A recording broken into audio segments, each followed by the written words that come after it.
Student, you are the most welcome to online classes. Myself Pankaj Tiwari, and today I am going to explain here Surat split and Marley Minto reform. And this is 11th chapter of history nationalist movement of class 11, class 8th, and this is my fifth video for this chapter. In this chapter and in this part of video I am going to explain Surat split Morley Minto reform. Student, मैं इसमें बता देना चाहता हूँ कि जैसा कि इसके पहले मैंने आप लोगों को बताया था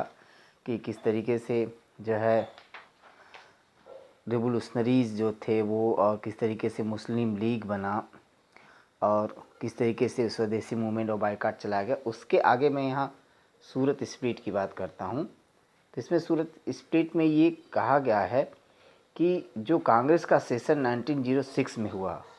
उसमें दादा भाई नौरोजी जो थे उन्होंने स्वदेशी मूवमेंट का जो है गोल जो है डिसाइड किया कि जो है इसको स्वदेशी मूवमेंट को जो है फॉलो किया जाएगा. अब इसके बाद क्या हुआ कि मॉडरेट लीडर जो थे इसको लेकर के जो है सीरियस थे और इस तरीके से देखा गया कि जो रेडिकल्स थे वो जो है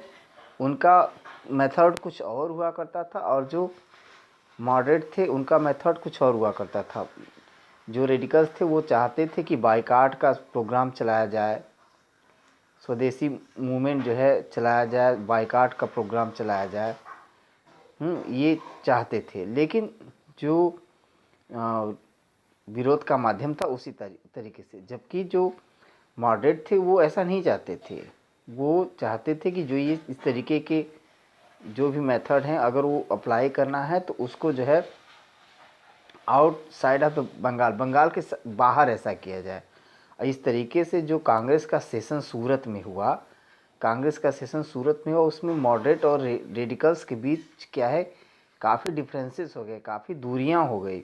अब इस तरीके से उसका फ़ायदा उठा करके इस डिसयूनिटी का ब्रिटिश जो है वो चाहते थे कि इस दूरी का फ़ायदा उठा लें और इस तरीके से दो जो पार्ट हो गया था उसके लिए मॉडरेट का जो है वो फेवर करने लगे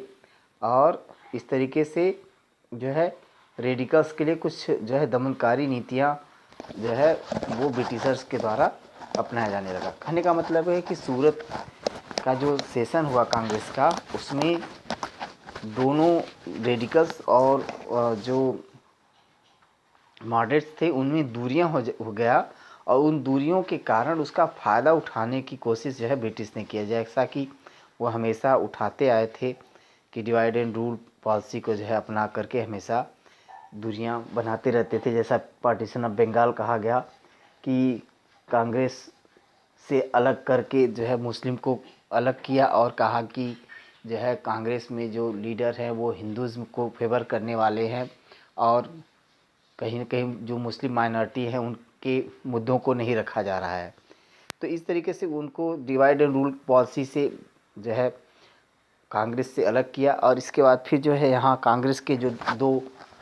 ग्रुप हुआ करते थे, रेडिकल्स और मॉडरेट, दोनों को जो है अलग करने की कोशिश की गई. इसके बाद जो है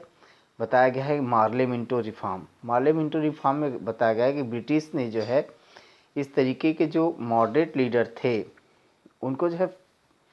है फेवर कर रहा था और उनके फेवर में 1909 में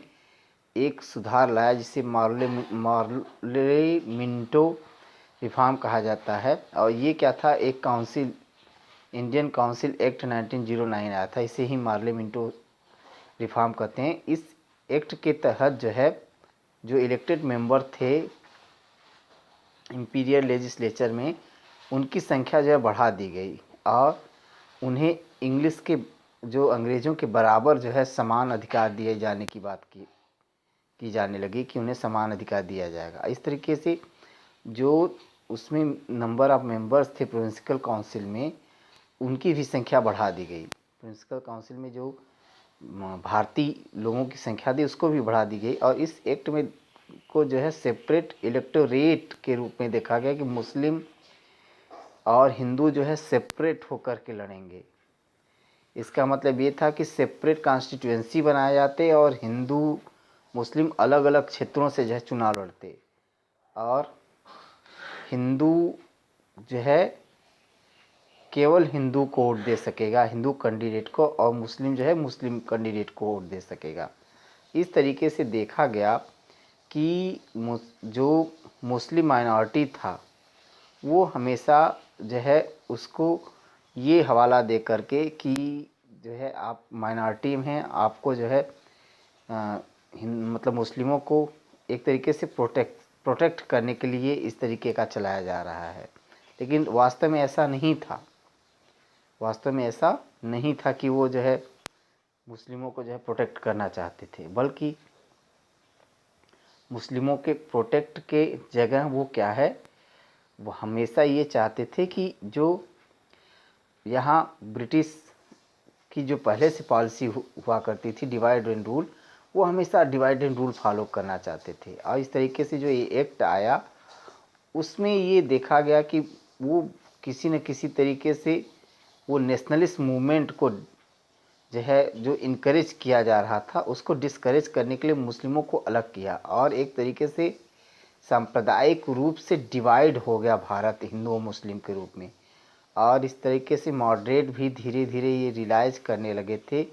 कि ये जो एक्ट है वो हमें जो है पर्याप्त जो है रिप्रेजेंटेशन नहीं दे रहा है, भारतीयों को पर्याप्त प्रतिनिधित्व नहीं मिल रहा है लेजिस्लेचर में। और मॉडरेट ने भी ये जो है जान लिया कि इस तरीके से जो यहाँ जो बताया गया, जो उनके लिए कहा गया, वो डिवाइड एंड रूल ही था जो एक तरीके से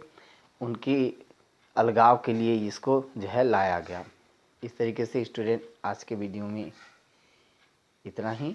आगे की बचे हुए जो पार्ट हैं इसमें nationalism movement during world war first and Montague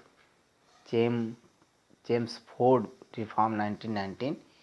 ये दो पार्ट जो है हम इसको मैं कल एक्सप्लेन कर दूंगा। और इसी के साथ आज इतना ही, दैट्स ऑल।